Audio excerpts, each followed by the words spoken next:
വറഹ്മത്തുള്ളാഹി തആല വബറകാതുഹു. അൽഹംദുലില്ലാഹ് അൽഹംദുലില്ലാഹ് അസ്സലാത്തു വസ്സലാമു അലാ അഷ്റഫിൽ മുർസലീൻ വഅലാ ആലിഹി വസഹ്ബിഹി അജ്മഈൻ. അമ്മാ ബഅദ്.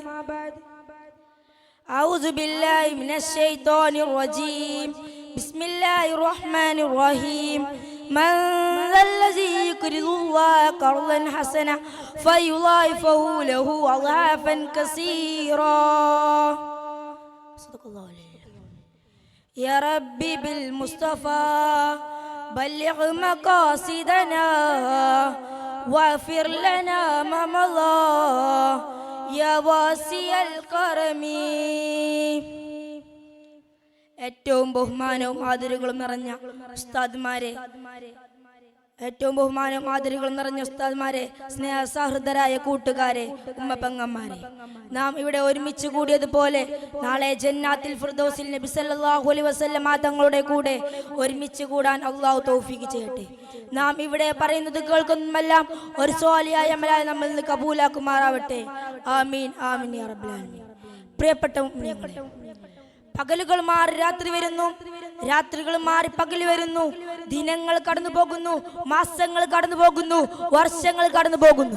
ഇതെല്ലാം നമ്മുടെ ആയുസ്സിന്റെ ചുരുക്കമാണെന്നും മരണം നമ്മോട് അടുക്കുന്നുണ്ട് എന്നും നമ്മെ ഓർമ്മപ്പെടുത്തുന്നു.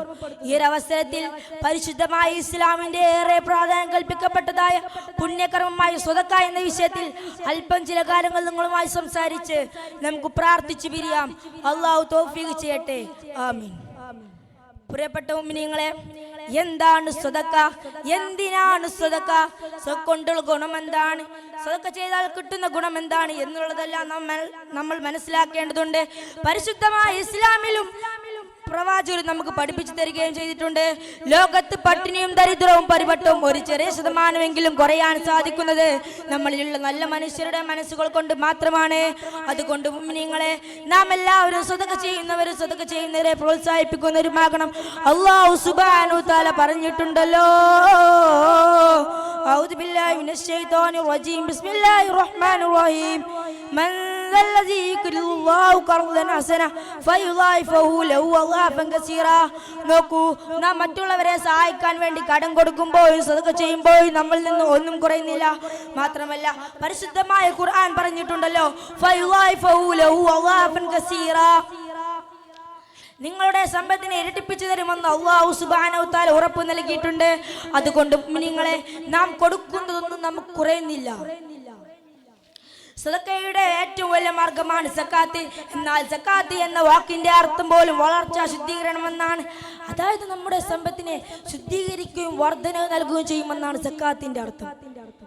സദഖയുടെ ഗുണമായി നാളെ അന്ത്യനാളിൽ നബി സല്ലല്ലാഹു അലൈഹി വസല്ലം തങ്ങൾ പറഞ്ഞിട്ടുണ്ടല്ലോ, നാളെ അന്ത്യനാളിൽ 7 വിഭാഗങ്ങൾക്ക് അർശിന്റെ തണൽ നൽകുമ്പോൾ അതിലൊരു വിഭാഗം ഇടത് കൈ കാണാതെ വലത് കൈ കൊണ്ട് സദഖ ചെയ്തവരായിരിക്കുമെന്ന് അഷ്റഫുൽ റസൂലുള്ളാഹി. മറ്റിടത്തൊരു കാരൊക്കെ ചെയ്തുകൊണ്ടെങ്കിലും നരകത്തെ തൊട്ട് കാക്കുമെന്ന് നബി സല്ലല്ലാഹു അലൈഹി വസല്ലം തങ്ങൾ നമ്മെ ഓർമ്മപ്പെടുത്തുന്നുണ്ട്. നബി സല്ലല്ലാഹു അലൈഹി വസല്ലം തങ്ങളുടെ ധീരപ്രഖ്യാപനങ്ങൾ എത്ര സന്തോഷത്തോടു കൂടിയായിരുന്നു സ്വഹാബത്തിങ്ങൾ ഏറ്റെടുത്തിരുന്നത്. ലോകത്തിലെ 2ാം ഖലീഫയായ ഉമർ റളിയല്ലാഹു അൻഹു പറയുന്ന ഒരു കഥയുണ്ട്. ഒരിക്കൽ നബി സല്ലല്ലാഹു അലൈഹി വസല്ലം തങ്ങൾ ഞങ്ങളോട് സദഖ ചെയ്യാൻ കൽപ്പിച്ചു. അന്ന ദിവസം എന്റെ സമ്പത്തിൽ നിന്ന് പകുതി സമ്പത്ത് എടുത്തുകൊണ്ട് നബി സല്ലല്ലാഹു അലൈഹി വസല്ലം തങ്ങളുടെ സന്നിധിയിലെത്തി. എല്ലായ്പ്പോഴും എന്റെ മുമ്പിൽ കടക്കാറുണ്ടായിരുന്ന അബൂബക്കർ റളിയല്ലാഹു അൻഹുവിനെ മുൻകടക്കണമെന്നായിരുന്നു എന്റെ ആഗ്രഹം. അങ്ങനെ നബി സല്ലല്ലാഹു അലൈഹി വസല്ലം തങ്ങളുടെ സന്നിധിയിലെത്തിയപ്പോൾ നബി സല്ലല്ലാഹു അലൈഹി വസല്ലം തങ്ങൾ ചോദിക്കുകയാണ്, അല്ലയോ ഉമറേ, നീ എന്താണ് നിന്റെ കുടുംബത്തിന് വേണ്ടി ബാക്കി വെച്ചത്? അപ്പോൾ ഉമർ റളിയല്ലാഹു അൻഹു പറയുകയാണ്, നബിയെ, ഞാൻ എന്റെ കുടുംബത്തിന് വേണ്ടി പകുതി സമ്പത്ത് ബാക്കി വെച്ചിട്ടുണ്ട്. അപ്പോഴാണ് അബൂബക്കർ റളിയല്ലാഹു അൻഹു കടന്നിരുന്നത്. സുബ്ഹാനല്ലാഹ്, അബൂബക്കർ റളിയല്ലാഹു അൻഹു തന്റെ കുടുംബത്തിന് വേണ്ടി ഒന്നുപോലും ബാക്കി വെച്ചിട്ടുണ്ടായിരുന്നില്ല. ഇങ്ങനെയായിരുന്നു സ്വഹാബത്തിങ്ങൾ പാവങ്ങളെ സഹായിക്കാനും സദഖ ചെയ്യാനും മത്സരിച്ചുകൊണ്ടിരുന്നത്. ഇവരാണ് നമ്മുടെ മാതൃകൾ. ഉള്ള സമ്പത്ത് കൊണ്ട് സാധ്യമായ രീതിയിൽ സദഖ ചെയ്യുന്ന എത്രയോ സ്വഹാബത്തിങ്ങളുടെ കഥകൾ നമുക്ക് കാണാൻ പറ്റും. അതുകൊണ്ട് മുഅ്മിനീങ്ങളെ, വലിയ സമ്പത്ത് ഉണ്ടായിട്ട് സദഖ ചെയ്തതിനേക്കാളും ഉള്ള സമ്പത്ത് കൊണ്ട് സാധ്യമായ രീതിയിൽ സദഖ ചെയ്യുന്നതാണ് ഏറ്റവും നല്ലത്. അത് നമ്മുടെ മനസ്സിനെ ശുദ്ധീകരിക്കാനുള്ള മാർഗം കൂടിയാണ്. നമ്മുടെ മുൻഗാമികൾ വലിയ സമ്പത്ത് കൊണ്ട് സദഖ ചെയ്താരായിരുന്നില്ല, മറിച്ച് ഇല്ലായ്മയിൽ ആനന്ദം കണ്ടെത്തി ഉള്ളത് കൊണ്ട് പകുതി കൊടുത്ത് സന്തോഷം കണ്ടെത്തിയവരായിരുന്നു നമ്മുടെ മുൻഗാമികൾ. അതുകൊണ്ട് നിങ്ങളെ നാം എല്ലാവരും സദഖ ചെയ്യുന്നവരാണ്. എന്താണ് സദഖയിൽ കൊടുക്കേണ്ടത്? നമുക്ക് ഏറ്റവും ഇഷ്ടപ്പെട്ടത് കൊടുക്കുമ്പോൾ കുടുംബക്കാരെ ആദ്യം പരിഗണിക്കുക. റമദാനിൽ മാസത്തിൽ ഏറ്റവും കൂടുതൽ കൊടുക്കാൻ ശ്രമിക്കുക എന്നുള്ള നിബന്ധനകളും മാർഗങ്ങളും എല്ലാം പരിശുദ്ധമായ ഇസ്ലാം നബി സല്ലല്ലാഹു അലൈഹി വസല്ലം തങ്ങൾ നമുക്ക് പറഞ്ഞു തരുന്നുണ്ട്. അതുകൊണ്ട് മുഅ്മിനീങ്ങളെ, നാം എല്ലാവരും സദഖ ചെയ്യുന്നവരെ പ്രോത്സാഹിപ്പിക്കുന്നവരുമാണ്. നാളെ അന്ത്യനാളിൽ 7 ഭാഗങ്ങളുടെ കൂട്ടത്തിൽ നമ്മളെ ഉൾപ്പെടുത്തുമാറാവട്ടെ. ആമീൻ. നമ്മളെല്ലാവരെയും നബി സല്ലല്ലാഹു അലൈഹി വസല്ലം തങ്ങളുടെ കൂടെ ഉൾപ്പെടുത്തുമാറാവട്ടെ. ആമീൻ എന്ന് പറഞ്ഞുകൊണ്ട് ഞാൻ എൻ്റെ വാക്കുകൾ ഉപസംഹരിക്കുന്നു. അൽഹംദുലില്ലാഹി റബ്ബിൽ ആലമീൻ. അസ്സലാമു അലൈക്കും വറഹ്മത്തുള്ളാഹി തആല വബറകാതുഹു.